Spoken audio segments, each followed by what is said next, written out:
नमस्कार, दिन भर की हाइलाइट्स को लेकर हाजिर है सुजस आवाज राजस्थान। सुजस पॉडकास्ट में मेधा से आप सुन रहे हैं प्रदेश की खास खबरें। नजर सबसे पहले आज की हेडलाइंस पर। मुख्यमंत्री ने यूपीएससी सिविल सेवा परीक्षा में राजस्थान के चयनित अभ्यर्थियों का किया सम्मान, कहा भावी लोक सेवक अमृतकाल के योद्धा। मुख्यमंत्री ने ली चिकित्सा विभाग की समीक्षा बैठक, आमजन को हीट वेव से राहत देने के लिए चिकित्सा विभाग को दिए जरूरी दिशा निर्देश। राष्ट्रीय आयुष मिशन के तहत आयुष्मान अवसंरचना और आउटरीच में राजस्थान अग्रणी राज्य। उप मुख्यमंत्री और आयुष मंत्री डॉक्टर प्रेमचंद बैरवा ने लोनावला में आयोजित राष्ट्रीय आयुष मिशन कॉन्क्लेव में राजस्थान का किया प्रतिनिधित्व। और अब खबरें विस्तार से। मुख्यमंत्री भजनलाल शर्मा ने कल मुख्यमंत्री निवास पर प्रधानमंत्री Ayushman Bharat health infrastructure mission और राष्ट्रीय स्वास्थ्य मिशन की समीक्षा बैठक को संबोधित किया। इस दौरान उन्होंने कहा कि लू, तापघात यानी हीट वेव और गर्मी जनित अन्य बीमारियों से आमजन को राहत पहुंचाने के लिए चिकित्सा विभाग अपनी पूरी तैयारी रखे। जिला कलेक्टर नियमित तौर पर अस्पतालों का औचक निरीक्षण करें। उन्होंने कहा कि राज्य में सभी अस्पताल और स्वास्थ्य केंद्रों का पूर्ण रखरखाव किया जाए और किसी भी तरह की कमी पाए जाने पर जिम्मेदारों के खिलाफ कार्रवाई की जाए। श्री शर्मा ने कहा कि गर्मी के मौसम में आमजन को बिजली, पानी और चिकित्सकीय सुविधाओं की निरंतर उपलब्धता राज्य सरकार की प्राथमिकता है। अधिकारी संवेदनशीलता के साथ पूरे समर्पण भाव से काम करें, जिससे लोगों को किसी भी तरह की परेशानी का सामना नहीं करना पड़े। उन्होंने अधिकारियों को निर्देश दिए कि राज्य में लू से निपटने की तैयारियों के मद्देनजर अस्पतालों में दवाइयां और उपकरणों की हर समय उपलब्धता हो। हीट वेव की स्थिति में नियमित निगरानी रखी जाए और चिकित्सालयों में हर समय सभी आवश्यक मेडिकल व्यवस्थाएं सुनिश्चित की जाएं। उन्होंने कहा कि प्रधानमंत्री Ayushman Bharat health infrastructure mission के तहत राज्य में पब्लिक हेल्थ केयर के बुनियादी ढांचे को सुदृढ़ कर विश्व स्तरीय स्वास्थ्य सुविधाओं को विकसित किया जा रहा है। उन्होंने अधिकारियों को निर्देश दिए कि योजना के तहत प्रत्येक जिले में स्वास्थ्य के बुनियादी ढांचे को विकसित कर आत्मनिर्भर बनाया जाए और स्वास्थ्य सेवाओं को मजबूत बनाते हुए महामारियों से बचाव के लिए उच्च स्तर की तैयारियां की जाएं। उन्होंने कहा कि शहरी आयुष्मान आरोग्य मंदिर के तहत राज्य के शहरी क्षेत्रों में वंचित वर्ग को उच्च गुणवत्तापूर्ण स्वास्थ्य सेवाएं उपलब्ध कराई जाएं। मुख्यमंत्री ने अधिकारियों को निर्देश दिए कि विभाग द्वारा इन आरोग्य मंदिरों के लिए चिन्हित सहकारी अनुपयोगी जमीन को उपयोग में लिया जाए।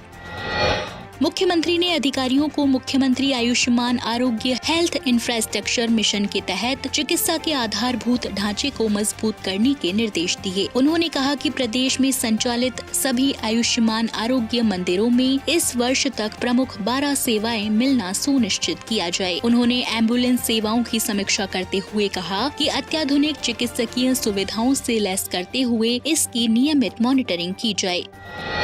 मुख्यमंत्री भजनलाल शर्मा ने संघ लोक सेवा आयोग द्वारा आयोजित सिविल सेवा परीक्षा में राजस्थान के चयनित अभ्यर्थियों का सम्मान कर उन्हें बधाई दी और विश्वास व्यक्त किया कि वे सभी अमृतकाल के योद्धा के रूप में प्रधानमंत्री नरेंद्र मोदी के वर्ष 2047 तक विकसित भारत के लक्ष्य को साकार करने में अपना योगदान देंगे और उत्कृष्ट लोक सेवा के माध्यम से हमेशा राजस्थान का नाम देश में रोशन करेंगे। श्री शर्मा ने शुक्रवार को मुख्यमंत्री निवास पर आयोजित सम्मान समारोह को संबोधित करते हुए कहा कि हमारी सरकार ने पिछले वर्ष से चयनित प्रतिभाओं के सम्मान की पहल की है। देश की सबसे कठिन परीक्षाओं में से एक मानी जाने वाली ये परीक्षा पास करके प्रदेश के युवाओं ने अपने माता पिता के साथ ही क्षेत्र और पूरे प्रदेश का नाम रोशन किया है। उन्होंने कहा कि इस सफलता के बाद जीवन के बेहतर कार्य करते हुए परिजनों की खुशी के भाव को जीवन में आगे भी बनाए रखें। मुख्यमंत्री ने कर्ता के आगे हारे कर्ता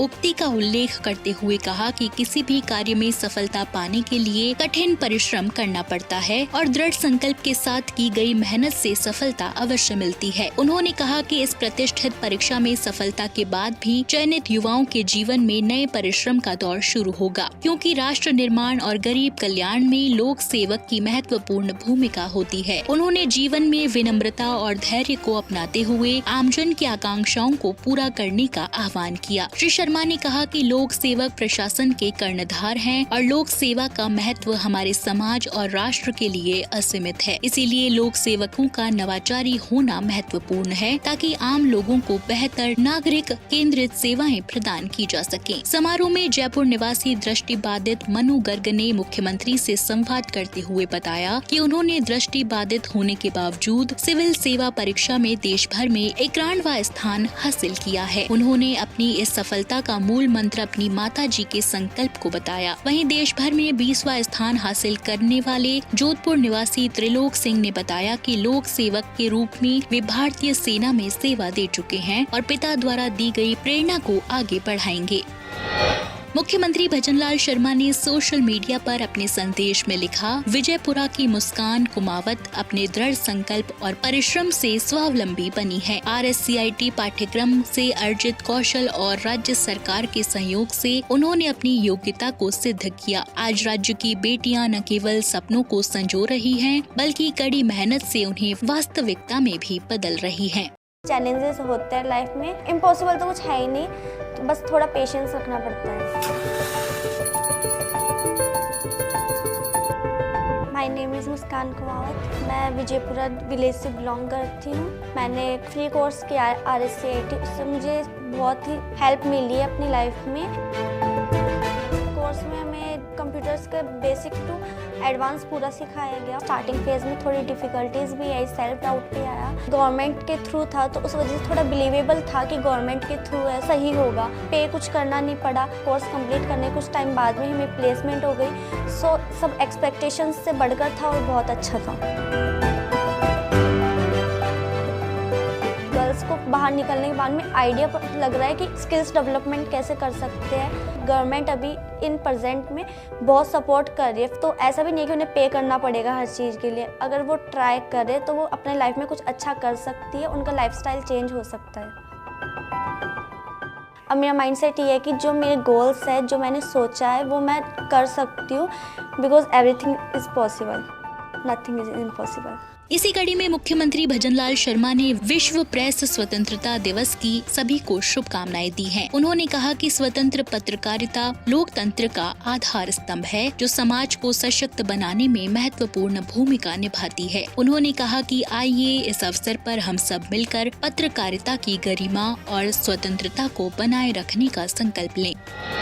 इसी कड़ी में राज्य में बाल विवाह जैसी सामाजिक बुराइयों को खत्म करने के लिए राजस्थान सरकार द्वारा चलाए जा रहे प्रयासों के तहत उप मुख्यमंत्री दिया कुमारी ने बाल विवाह मुक्त राजस्थान अभियान की शुरुआत की है। उप मुख्यमंत्री द्वारा अभियान का नया लोगो और थीम सॉन्ग भी जारी किया गया है। ये लोगो और सॉन्ग लोगों को भावनात्मक रूप से जोड़ते हुए बाल विवाह के खिलाफ जागरूकता बढ़ाने और अभियान से जुड़ने के लिए प्रेरित करेगा। इस लॉन्च के साथ राजस्थान सरकार ने ये स्पष्ट किया कि हर बच्चे को सुरक्षा, शिक्षा और सम्मान देना उनकी सर्वोच्च प्राथमिकता है। अभियान के तहत सतर्क निगरानी, सामुदायिक भागीदारी और सरकार की त्वरित कार्रवाई को बढ़ावा दिया जाएगा। अतिरिक्त मुख्य सचिव कुलदीप राका ने बताया कि राजस्थान राज्य बाल अधिकार संरक्षण आयोग और बाल अधिकार विभाग की ओर से नागरिकों से अपील की गई है कि यदि कहीं बाल विवाह की आशंका हो तो तुरंत चाइल्ड लाइन 1098 और महिला हेल्पलाइन 181 पर जानकारी दें। आपको बता दें कि राजस्थान राज्य बाल अधिकार संरक्षण आयोग और बाल अधिकार विभाग के सहयोग से एक राज्य स्तरीय ओरिएंटेशन कार्यशाला भी आयोजित की गई, जिसमें बाल कल्याण समितियों, बाल संरक्षण इकाइयों, शिक्षकों, पुलिस अधिकारियों और सामाजिक संगठनों सहित 400 से अधिक लोगों ने भाग लिया। इस कार्यशाला का समापन बाल अधिकार विभाग के अतिरिक्त मुख्य सचिव कुलदीप राका की उपस्थिति में शपथ ग्रहण के साथ हुआ। इसमें सभी ने बाल विवाह को रोकने और हर बच्चे को सुरक्षित भविष्य देने का संकल्प लिया। इसी कड़ी में उप मुख्यमंत्री और आयुष मंत्री डॉक्टर प्रेमचंद बैरवा द्वारा 1 और 2 मई को लोनावाला में आयोजित राष्ट्रीय आयुष मिशन कॉन्क्लेव में राजस्थान राज्य का प्रतिनिधित्व किया गया। राष्ट्रीय आयुष मिशन आयुष मंत्रालय भारत सरकार द्वारा आयोजित इस कॉन्क्लेव में राजस्थान सरकार आयुष स्वास्थ्य सेवाओं के बुनियादी ढांचे को सशक्त करने, सुदूर ग्रामीण क्षेत्रों तक आयुष सेवाओं की पहुँच को सुनिश्चित करने और पारंपरिक चिकित्सा पद्धतियों को सार्वजनिक स्वास्थ्य प्रणाली के साथ एकीकृत कर जन सामान्य के हित में किए जा रहे प्रयासों के लिए राज्य की सराहना की गई। तो आज के सुजस पॉडकास्ट में इतना ही। मेधा को दीजिए इजाजत, कल फिर होगी आपसे मुलाकात। तब तक के लिए नमस्कार।